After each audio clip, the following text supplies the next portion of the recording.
Alright? Any questions before I get into this lesson? I'm going to teach y'all on Enoch today, because I know a lot of y'all got a problem with that. The fact that we said in the video, probably not y'all here, but people in the comment section, a video we had put out a couple days ago with the brother with the mask on the back of his head. Yeah. He was talking a lot of Enoch stuff, a lot of Enoch doctrine. So I wanted to come out here and prove today that the book of Enoch is fake, using the book of Enoch. Yeah, we're going to show you guys the contradictions in the book of Enoch from the Bible, right? Because we all know God's not the author of confusion, right? That's right. The Bible shouldn't contradict itself. But there's about 20 different contradictions in the book of Enoch, some of which Enoch's contradicting himself. You know what I'm saying? So we're going to go ahead and bring that out today. I'm going to need one of y'all to read this. It's small print, so it got to be somebody with good eyes. This book came from Australia, and people must be able to see real well over there. This shit is small as shit. What's good? Is that really, what's his name, uncle? Is it Noah's uncle? Or? Who you talking about, Enoch? Yeah. He's a grandfather. Grandfather, okay, yeah, grandfather. Enoch is before the flood. He's a descendant of Adam. You know what I'm saying? Before Noah.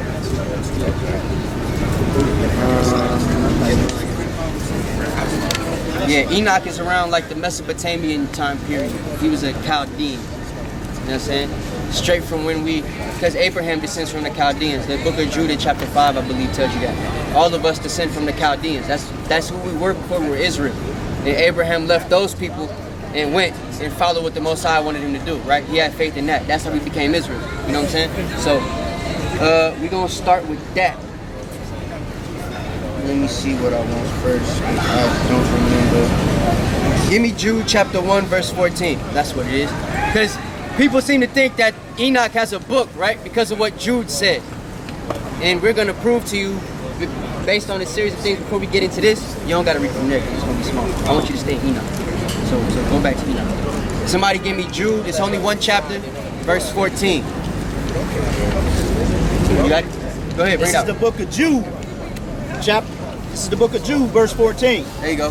And Enoch also, the seventh from Adam. Right? He's the seventh from Adam. That answers your question right there. So you count from Adam and Eve, he's the seventh grandchild. You understand? Go ahead. Prophesied of these, saying. Wait, he did what? He prophesied of these. Now I want to ask you guys a question right quick. Simple question. When you prophesy, does that always mean you write things down? Right? When you prophesy, does that mean you wrote anything? Or does it just mean you said something that eventually comes to pass? Right? So keep that in mind. Because everybody on the comment section was like, y'all brothers is talking about Enoch's not a real book, but he prophesied in the book of Jude. But it said prophesied, not he wrote. It doesn't say as it is written, right? Read it again. And Enoch also, the seventh of Adam, prophesied of these, saying, behold, the Lord cometh with 10,000 of his saints. Right? So he's prophesying to you about the end times, right? Isaiah 66, when he's going to come back with a bang and render his anger with fury of rebukes and flames of fire, right? When he's coming back with them millions of saints, all them angels and them chariots. This is Enoch prophesying about that before the prophets said anything. You know what I'm saying? Before they wrote it down in the book, Enoch was talking this stuff. Because what you got to understand, before we went to Israel, we were speaking cuneiform, right? Before Hebrew, we were in Mesopotamia as the Chaldeans. You understand? Once we fled from there, we were still able to speak that language. It's cuneiform. Cuneiform, if you look at it, they call it Old Canaanite. It's actually like the Paleo Hebrew. You understand what I'm saying? It's the Hebrew before Hebrew. So this was a language that he was speaking. And back then, we didn't have written artifacts. Wasn't no papyrus or nothing like that back then. Because Mesopotamia is before Egypt. And Egypt was the first people to come up with paper, right? That time period. That's when we had paper. So before that, all you had was what they call oral tradition. Meaning things get passed down by word of mouth, right? So wasn't no writing down during the time period of Adam and Eve. That's why we know they had the law, but there wasn't no written law for them to speak or to write down or anything. It was them knowing it in their mind through oral tradition, right? So Enoch prophesied, but it was an oral prophecy. You understand me? It wasn't nothing that he physically wrote down, and we're going to prove it. Go ahead.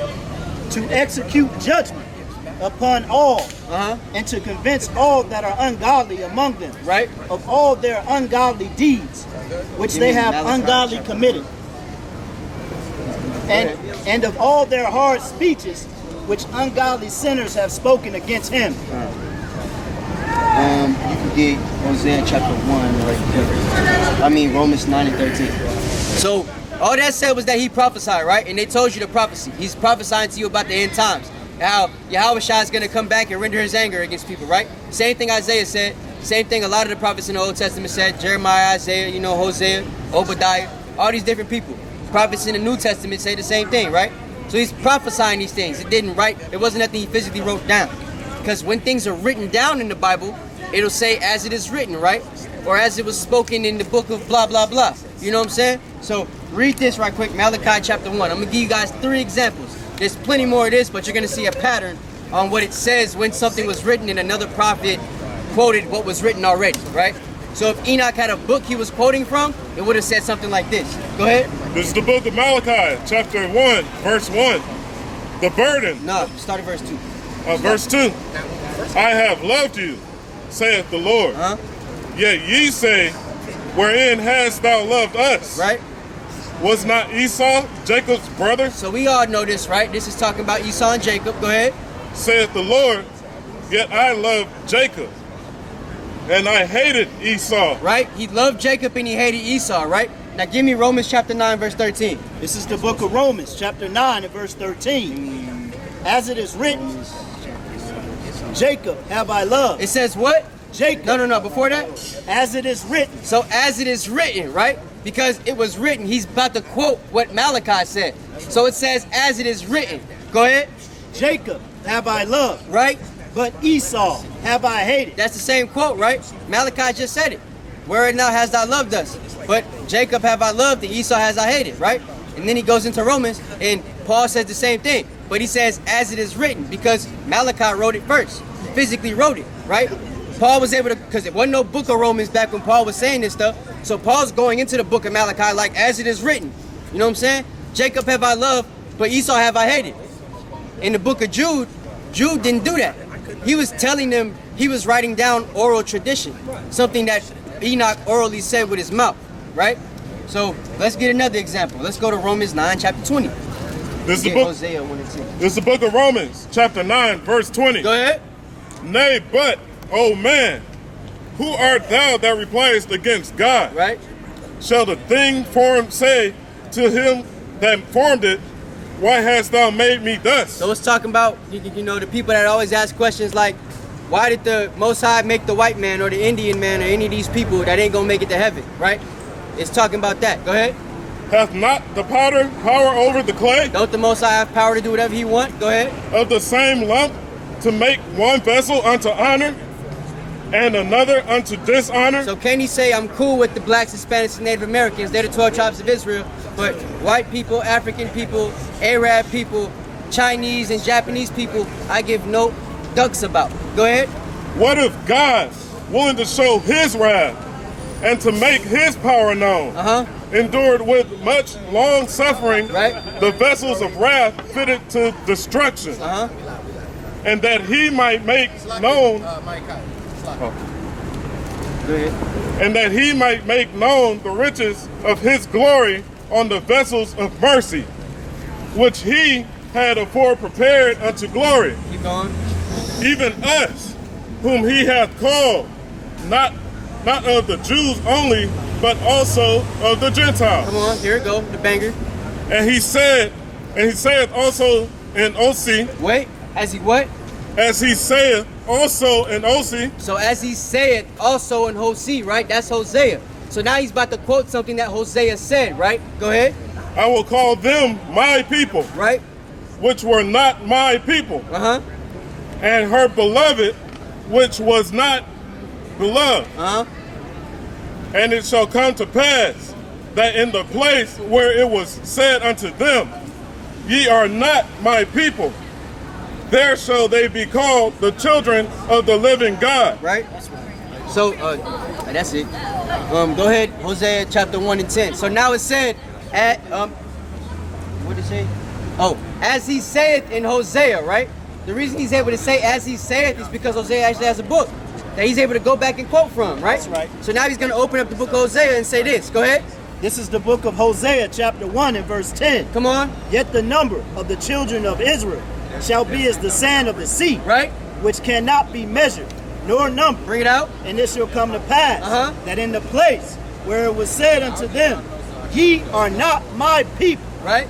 there it shall be said unto them, ye are the sons of the living God. Same quote, right? Direct quote from the book of Romans, right? But actually, Paul was quoting Hosea. That's why he said, as it saith in Hosea. So now we got two examples, right? As it is written and as it saith in, right? In the book of. So now,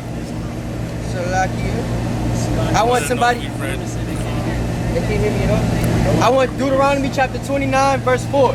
And Romans chapter 11, verse 8. Y'all read loud so that they can hear. Yeah, let's move down. Give me Deuteronomy 29 and 4 first.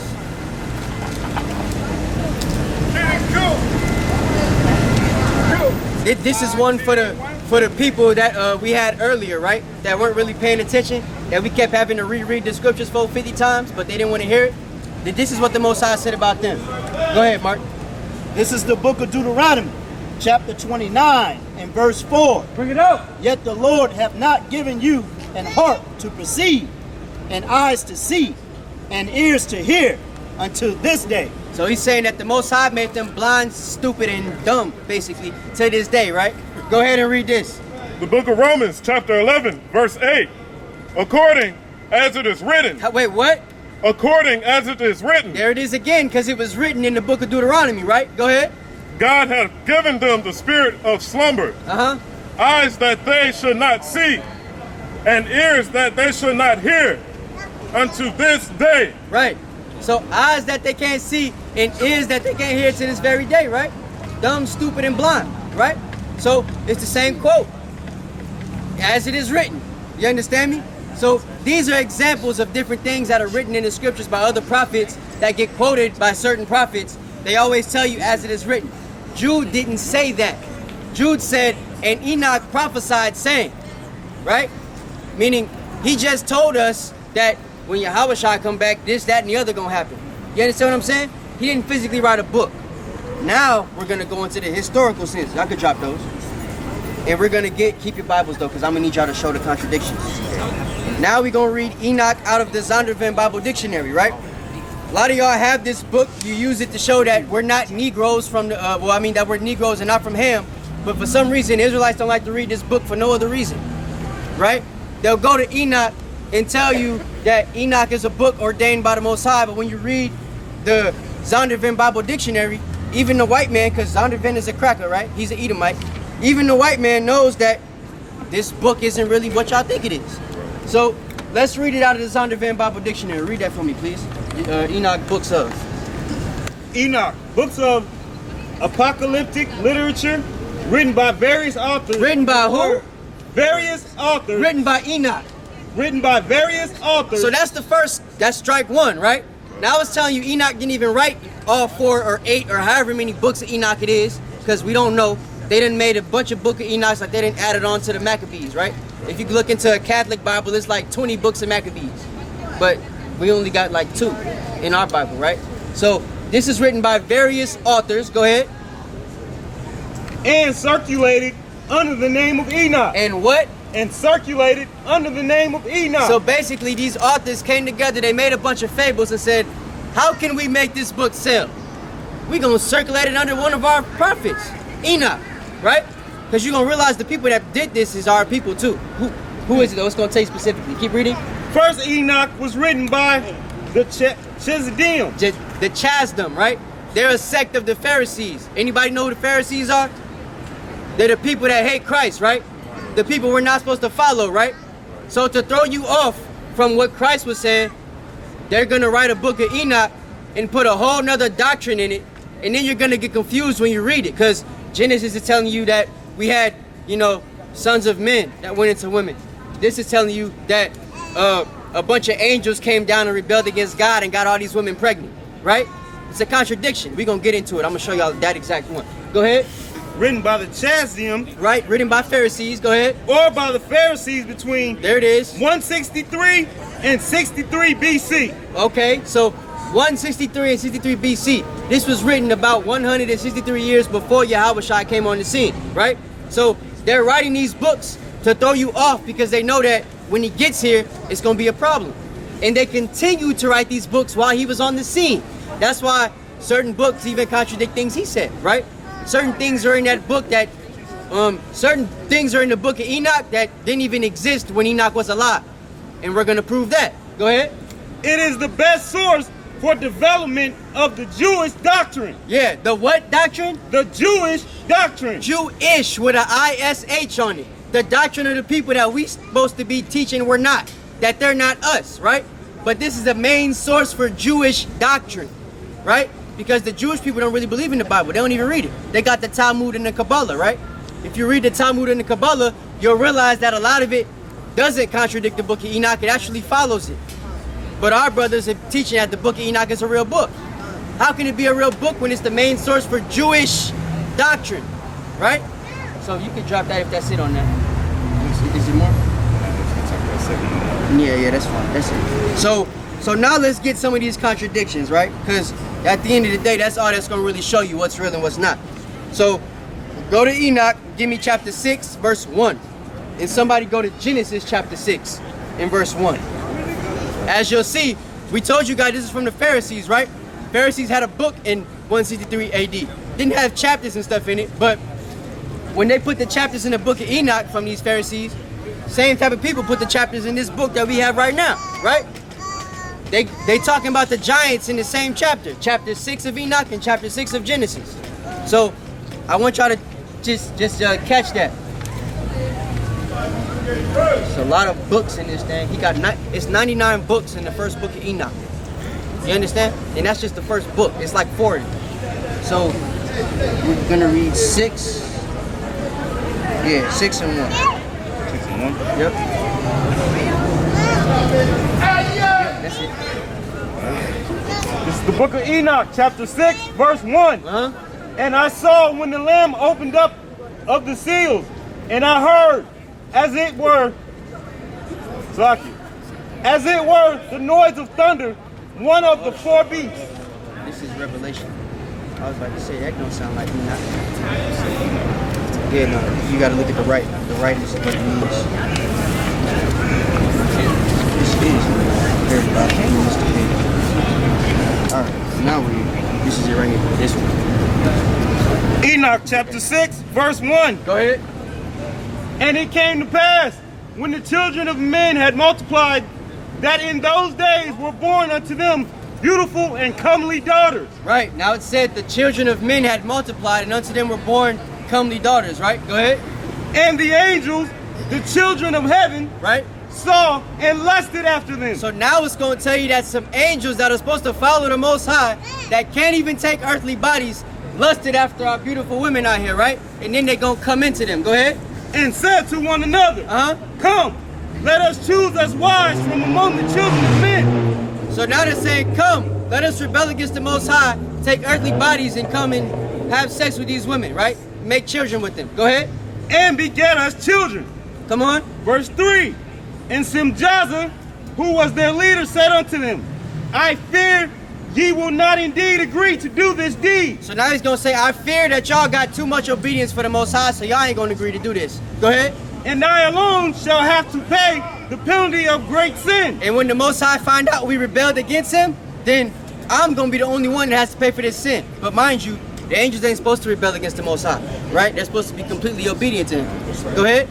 And they all answered him and said, Let us all swear an oath, and all bind ourselves by mutual imprecations, not to abandon this plan, but to do this thing. So now we're going to do a Babylon, right? The first one. Now we're going to come up with a plan, and we're going to devise a plan to go against the Most High and do what we want, right? Like they did with the Tower of Babel. They devised the plan, mixed up the languages, and built a tower that they thought was going to pierce the heart of the Most High God. They were stupid. Go ahead. Then swear they all together and bound themselves by mutual imprecations upon it. Right? First of all, what angel swears? Go ahead.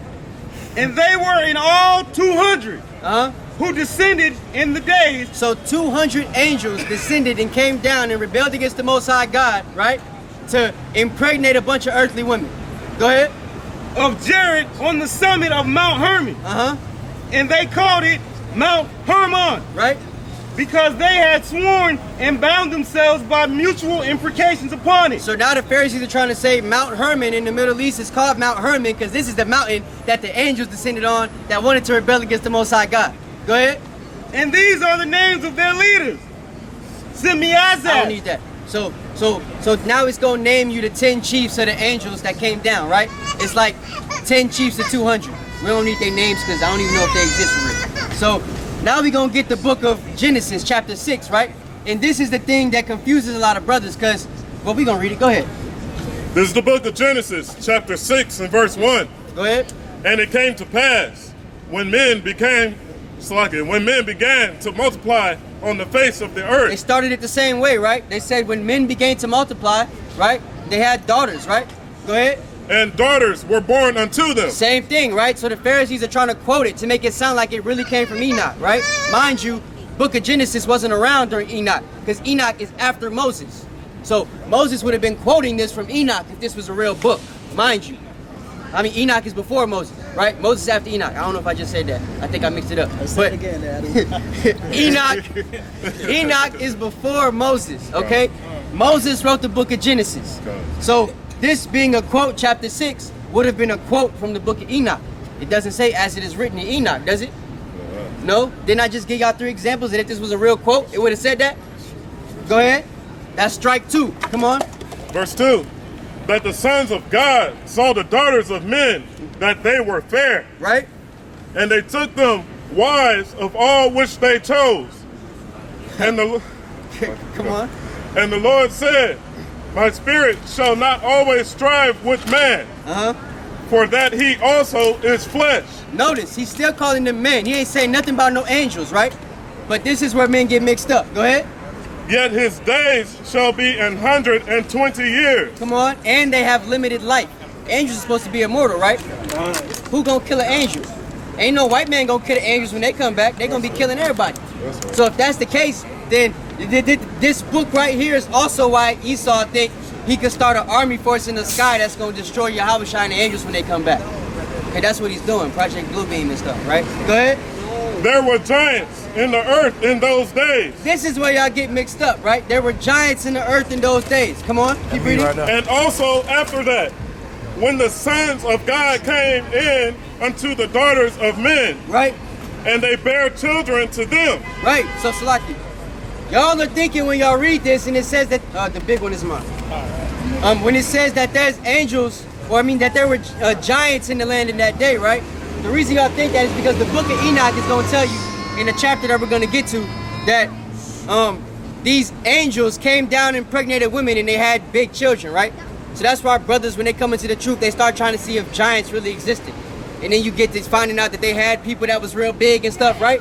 So then you start thinking that this is really talking about some real giants that had to come from angels because people ain't that big no more, right? But what y'all don't know is that in the English language, what Big Brother Joel was talking about earlier, it's semantics, right? They have new speech and hermeneutics. So there's multiple definitions to words. I brought this up before. You got to learn etymology, right? The original definition of a certain word. How many definition of the word giant is there? Does anybody know here? Because I know when y'all hear the word giant, you're thinking of Jack and the Beanstalk, right? Right? But there's 5 definitions. There's 5 definitions to the word giant. They all just telling the truth. I'm going to read you all 5 of them. And we're going to see which one this scripture was talking about. Hold your spot. This is the 5th definition of giant. You can refer to someone such as a famous musician or writer as a giant. So a famous person could be a giant in their field, right? They the biggest person, the biggest known person. Beyonce would be the giant of R&B women, right? She's a giant because she's the most well-known R&B singer, right? Rihanna would be the giant of female paid artists because she the most highest paid female artist in the world right now, right? She the giant, she the biggest one. So that's 5 famous people, right? Definition 4, you can refer to a giant, especially a man, as a giant if they seem important or powerful, or if they're big and strong, right? So these are like men of renown, important people, right? People like the prophets. They would be giants to us. We're their descendants. They're the people that we're looking up to. They're our giants, right?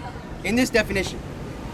Definition 3. A giant is an imaginary person who is very big and strong. Notice it said imaginary person. That's Jack and the Beanstalk, right?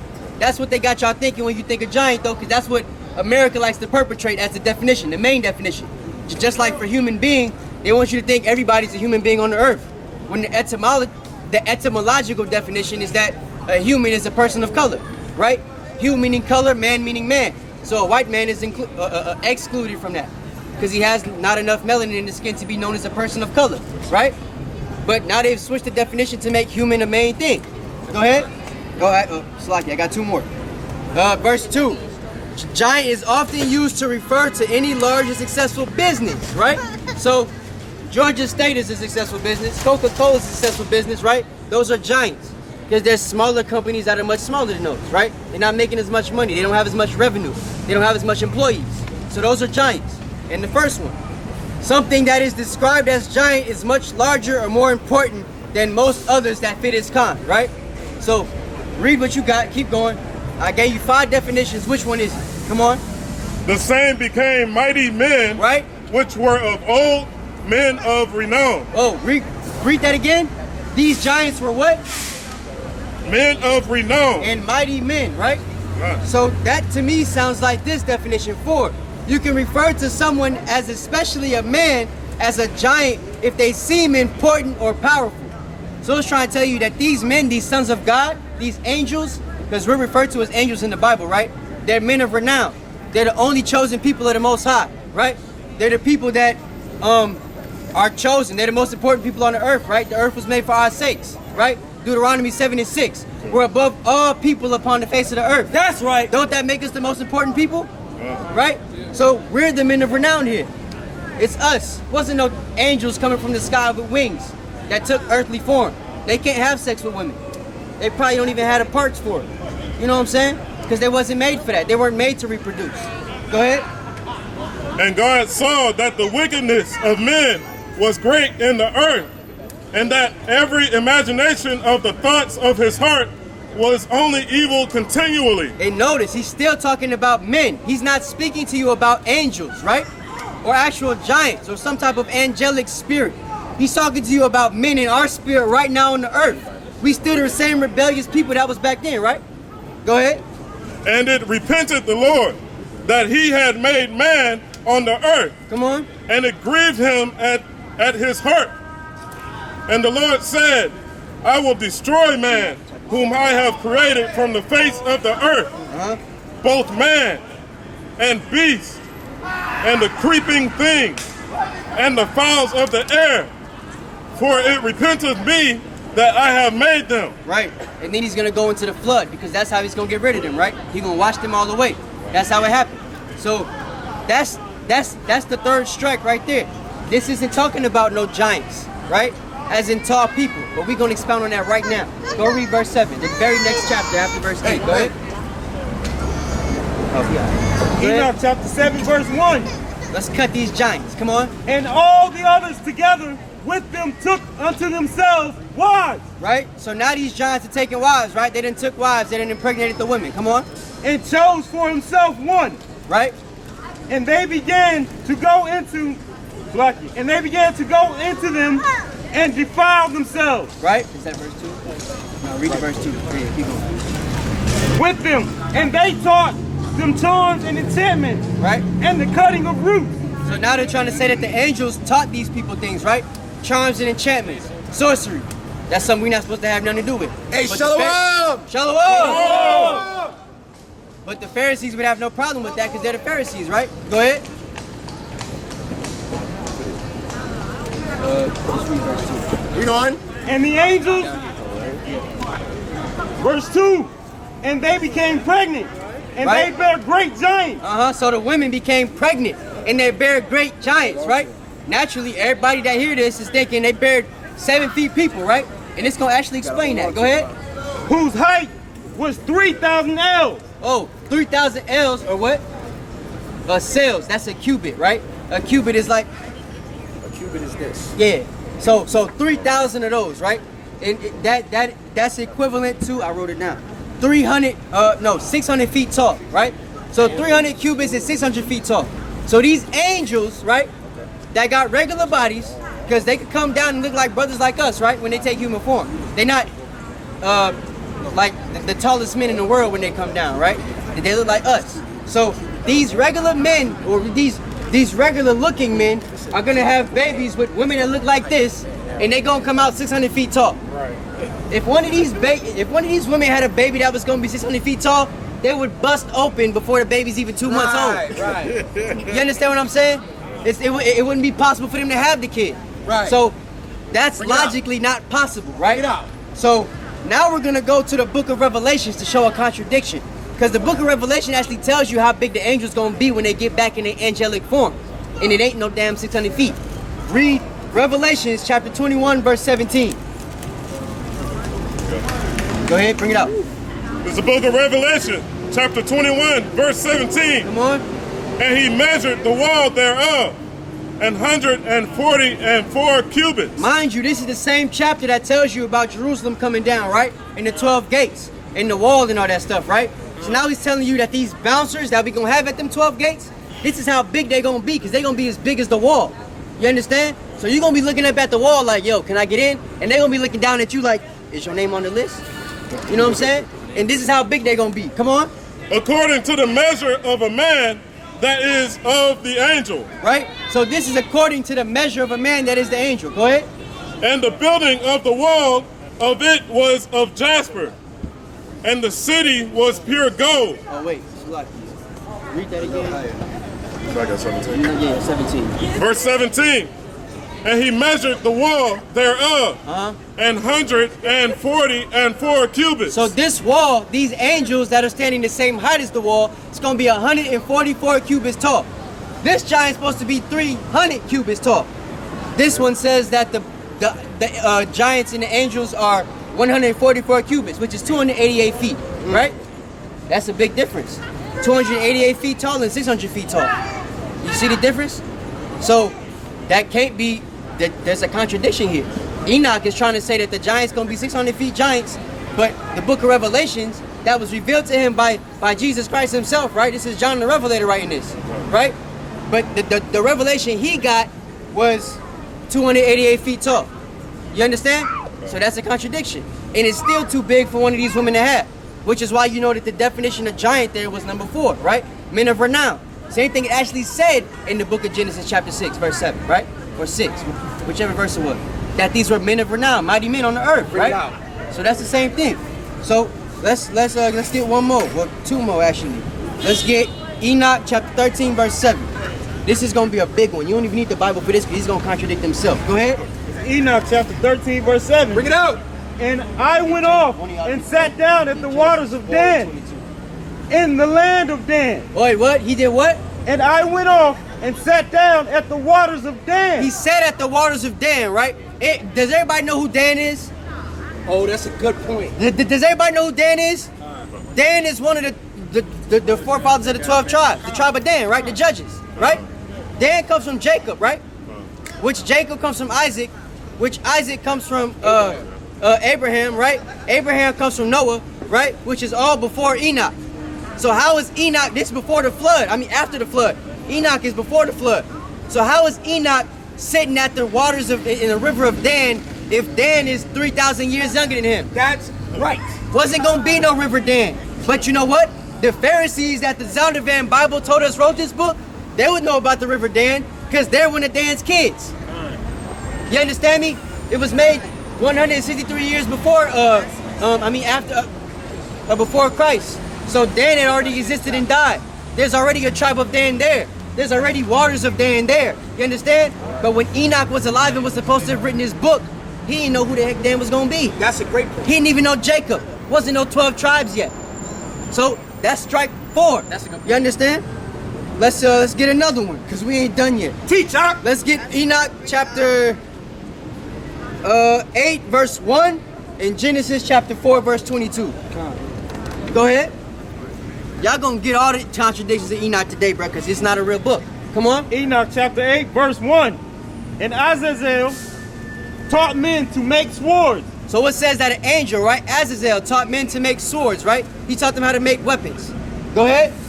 Read that, Genesis 4:22. The book of Genesis, chapter 4 and verse 22. Mind you guys, Enoch is supposed to be the seventh, right? The seventh son of Adam. Go ahead and read this. And Zillah, she also bare to Lubicane, an instructor of every artificer in brass and iron. So that's basically, don't we make weapons from brass and iron? So everything that comes from brass and iron, Tubal Cain, how you say his name? Because I just call him Cain. Tubal Cain. Okay, Tubal Cain, right? He's a grandson of Cain, of Canaan, right? Well, Cain and Abel, right? You understand? He's a grandson of Cain. So he's like 2 generations before Enoch. You understand me? And he knew how to write this stuff. But Enoch is telling you that an angel wrote it, or that an angel came down and taught them how to do this. That ain't what the Bible says. The Bible says that this man was a craftsman. He learned how to do it, and that's how we learned, through a man, right? One of our descendants, one of our ancestors. He taught his descendants how to do it. He was an artificer of brass and iron. Not an angel came down and taught us how to make things out of brass and iron. You understand? That's contradiction number 5. Let's go. Let me give y'all 7. We're gonna get a complete number, right? Let's get Enoch chapter 7 verse 3. We're gonna go back to 7 with the giants. You say you wicked? And he's gonna stay in this, he's gonna contradict himself again. One of y'all holds Sirach chapter 43 and 9. Yeah, you can get it. So go ahead. Enoch chapter 7 verse 3. Enoch 7 and 3. Check this out. Who consumed all the acquisitions of men. Right? So these giants are consuming all the acquisitions of men, right? Go ahead. And when men could no longer sustain them, the giants turned against them and devoured mankind. Didn't the book of Genesis chapter 6 say that the Most High was going to destroy mankind, right, with a flood? He repented. Then he starts to tell Noah to build the ark and stuff. And then everybody dies except Noah and his kids and his wife, right? And their wives. So if this is true, why didn't the Most High just take out man by letting the giants eat everybody? Right? That strikes 6 or 5. Go ahead. And they began to sin against birds and beasts and reptiles and fish to devour one another's flesh because and now, drink the blood. Now he's saying that after they devoured all mankind, wasn't no more men for them to devour. So Enoch shouldn't even be here writing this, first of all, right? Because the giants done killed everybody. Now they had to eat all the birds, all the fish of the sea, and then once they killed all the animals on the planet and they killed all the people, then they start eating themselves and start drinking each other's blood. That's basically what Enoch chapter 7 just said. Let's see the contradiction from Enoch himself, right? Or the Pharisees that circulated under Enoch. Let's get Enoch chapter 15 in verse 8. Enoch chapter 15 verse 8. Go ahead. And now the giants who are produced from the spirits and flesh. Right? The giants who are produced from the angels in flesh, because that's what they want you to believe, right? Angels came down, took earthly bodies and had sex with our women and made 600-foot giants. Go ahead. Shall be called evil spirits upon the earth. Go ahead. And on the earth shall be their dwelling. Go to jump to verse 11. Verse 11. And the spirits of the giants afflict, oppress, destroy, attack, do battle, right, and work destruction on the earth, and cause trouble. Right. They take no food. Wait, whoa. They what? They take no food. I thought they was just eating everybody. Didn't they just eat everybody 2 chapters before that? How they take no food now? Right? Read it again.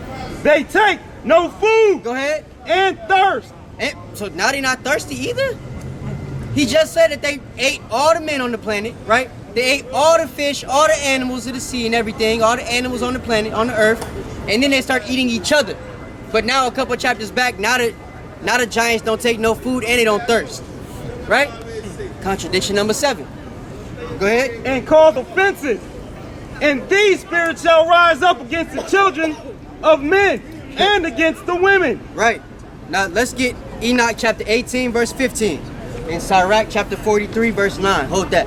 Go ahead. 18 and 15. And the stars which roll over the fire are they which have transgressed the commandment. This is pure blasphemy. Go ahead. Of the Lord. It said that the stars did what? Have transgressed the commandment of the Lord. So he's saying that the stars ain't listening to the Most High, right? the stars up there. Go ahead. In the beginning of their rising. Because they did not come forth at their appointed time. So he's saying that the stars don't show up at night at the time they're supposed to. The stars come at a time that they're not supposed to come. They not listen to the Most High, right? But the book of Sirach, in all his wisdom, tells us something very different.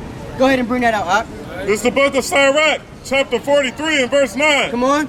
The beauty of heaven, the glory of the stars, an ornament giving light in the highest places of the Lord. Right, so that's what the stars do, right? They give light in the highest places of the Lord. Let's see if they come at a time that the Most High says they're not supposed to come. Go ahead. At the commandment of the Holy One. At what? At the commandment of the Holy One. So the stars come when? At the commandment of the Holy One. But what did Enoch say? Read that again. It was 1815. Yeah.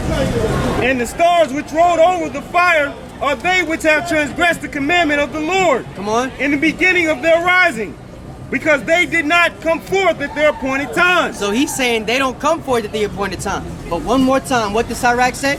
At the commandment of the Holy One, they will stand in their order. There it is. So they stand in their order at the commandment of the Holy One, man. It don't get no simpler than that. So how would Enoch, with all his wisdom, why would he even say something like that? Right? Go ahead. This is the book of Psalms, chapter 103 and verse 20. Bless the Lord, yea, his angels, that excel in strength, that do his commandments, hearkening unto the voice of his word. So that's what they do, man. They hearken to the voice of his word, yo. It's as simple as that. So let's get one more contradiction. Let's get Enoch chapter 56, verse 5. Give me Colossians 2.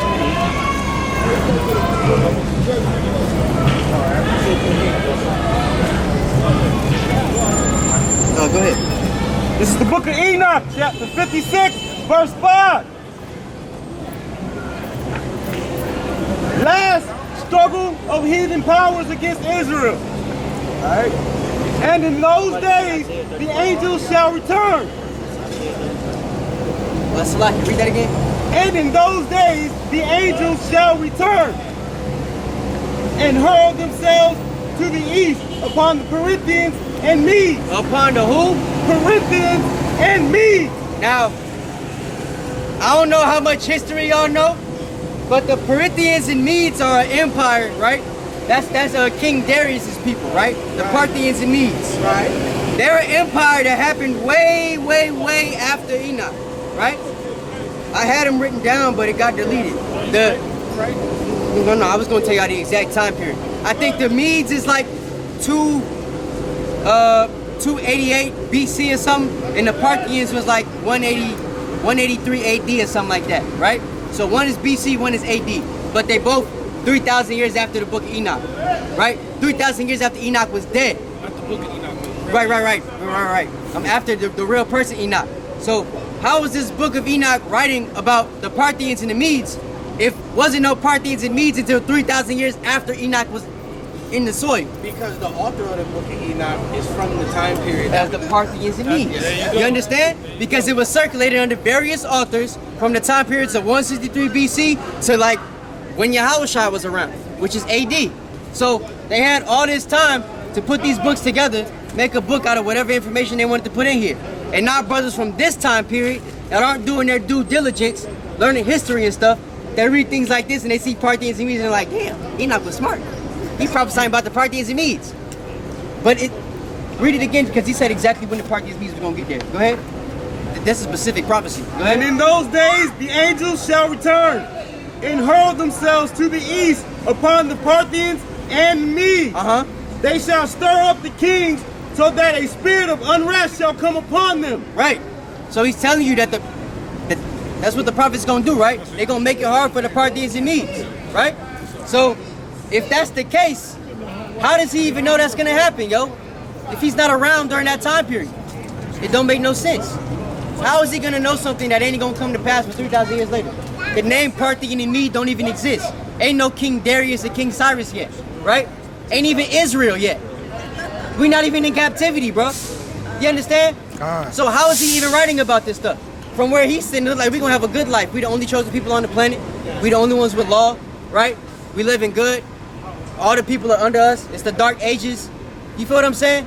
So he's not thinking about none of that stuff. He wouldn't even write something like this during that time period. So give me Colossians chapter 2, verse 8. The book of Colossians chapter 2 and verse 8. Come on. Beware, lest any man spoil you through vain philosophy and deceit. Ecclesiastes 12 and 20. After the tradition of man. It said, beware if any man what? Spoil you through vain philosophy and deceit. Right. So our brothers and sisters that are reading this book of Enoch, they're being spoiled by vain philosophy and deceit, right?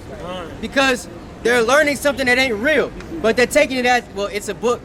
Look, they learn about this apocrypha right here, right? In the books that was taken out of it, and then y'all start looking for every book that's not in the Bible no more. That wasn't documented as canon, right? So you start reading the book of Enoch, the book of Jubilee, and the book of the Chronicles of the Law, all these different books, right? Because you're thinking, I gotta get all these books to find out the real meaning of what's going on here. But the fact of the matter is, you don't know who the authors of these books were.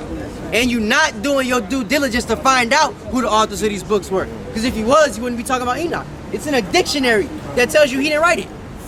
It wasn't even one writer, it was various authors. They couldn't even give you the names of the authors because there was so many people that was writing things under the book of Enoch. So you don't know how many different books of Enochs they got to make this one book right here, right? And there's 4 of these. So, you understand what I'm saying? It don't make no sense. You're literally taking vain deceit and philosophy of men. Go ahead and keep reading on that. After the traditions of men, after the rudiment of the world, and not of Yahweh. Right, because Yahweh and his prophet said that we're supposed to hold fast, right, to what we have until he comes back. You understand what I'm saying? So, if Enoch ain't in the books that we have, why are you trying to find out what's up with it?